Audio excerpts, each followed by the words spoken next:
नमस्कार। बिस्किट की दुनिया की इस दिग्गज कंपनी ने गुरुवार 6 अगस्त को अपने जून तिमाही यानी वित्त वर्ष 2027 की पहली तिमाही के नतीजे जारी कर दिए हैं। इन नतीजों ने बाजार के दिग्गजों और निवेशकों का ध्यान अपनी ओर खींच लिया है, क्योंकि कंपनी ने मुनाफे और राजस्व के मोर्चों पर एक मजबूत प्रदर्शन पेश किया है। सबसे पहले बात करते हैं कंपनी के मुनाफे की। ब्रिटानिया इंडस्ट्रीज का कंसोलिडेटेड नेट प्रॉफिट सालाना आधार पर 13.6% की शानदार बढ़त के साथ 591.4 करोड़ रुपए पर पहुंच गया है। अगर हम पिछले साल की इसी तिमाही से इसकी तुलना करें तो उस समय कंपनी का मुनाफा 520.1 करोड़ रुपए रहा था। इसके साथ ही ऑपरेशन से मिलने वाला राजस्व भी 8.2% बढ़कर 5,000 करोड़ रुपए के जादुई आंकड़े को पार कर गया है। अब सवाल यह उठता है कि क्या यह प्रदर्शन बाजार की उम्मीदों पर खरा उतरा है?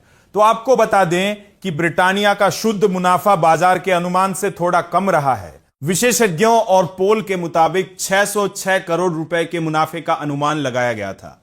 हालांकि राजस्व के मामले में कंपनी ने उम्मीद से बेहतर प्रदर्शन किया है, लेकिन एबिटा और एबिटा मार्जिन बाजार की उम्मीदों से थोड़े नीचे रहे हैं। जून तिमाही में कंपनी की कंसोलिडेटेड बिक्री 9.5% बढ़कर 4,964 करोड़ रुपए रही है, जबकि स्टैंड अलोन बिक्री में 10% की बढ़ोतरी दर्ज की गई है। कंपनी के मैनेजमेंट का इस प्रदर्शन पर क्या कहना है, यह जानना भी बेहद जरूरी है। ब्रिटानिया के सीईओ और एमडी रक्षित हरगावे ने बताया कि तिमाही की शुरुआत में पश्चिम एशिया में जारी तनाव की वजह से ईंधनों और शिपिंग की लागत में काफी इजाफा हुआ था, लेकिन इतनी चुनौतियों के बावजूद कंपनी ने वॉल्यूम और वैल्यू ग्रोथ हासिल करने में सफलता पाई है। सबसे बड़ी बात यह है कि मुनाफे की जो विकास दर रही वह राजस्व की ग्रोथ से भी तेज रही है। ब्रिटानिया ने अपनी इस सफलता का श्रेय ई कॉमर्स और जनरल ट्रेड में अपने मजबूत प्रदर्शन को दिया है। कंपनी ने अपने विज्ञापनों, प्रमोशन और इन्फ्लुएंसर कैंपेन पर निवेश को काफी बढ़ाया है। विशेष रूप से मैरी गोल्ड, न्यूट्रीचॉइस और लिटिल हार्ट्स जैसे बड़े ब्रांड्स के लिए बड़े स्तर पर मार्केटिंग अभियान चलाए गए हैं। इसके अलावा कंपनी ने बाजार में नए इनोवेशन भी पेश किए हैं, जैसे कि दुबई कुनाफा क्रोइसंग, और इंटरनेशनल बिजनेस में भी सुधार देखने को मिला है, जिससे कंपनी की ग्रोथ को बड़ा सहारा मिला है।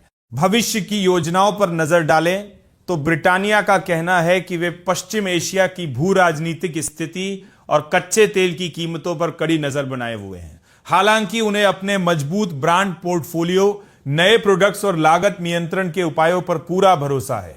घरेलू मांग में सुधार के दम पर कंपनी आगे भी टिकाऊ ग्रोथ हासिल करने के लिए पूरी तरह तैयार नजर आ रही है।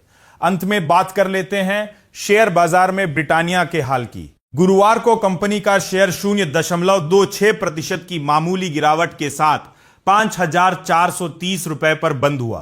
पिछले 6 महीनों के आंकड़ों को देखें तो स्टॉक में 8.32% की गिरावट आई है, जबकि पिछले एक साल का रिटर्न लगभग सपाट रहा है। वर्तमान में कंपनी का मार्केट कैप 1.31 लाख करोड़ रुपए है। ब्रिटानिया केवल बिस्किट तक सीमित नहीं है, बल्कि यह ब्रेड, केक, डेयरी प्रोडक्ट्स, चीज और मक्खन जैसे कई खाद्य उत्पादों में भी भारत की एक प्रमुख शक्ति बनी हुई है। उम्मीद है कि आपको बिजनेस जगत की यह जानकारी पसंद आई होगी। अगर आप शेयर बाजार और बड़ी कंपनियों से जुड़ी ऐसी ही सटीक खबरें सबसे पहले पाना चाहते हैं तो अपनी राय हमें कमेंट बॉक्स में लिखकर जरूर बताएं।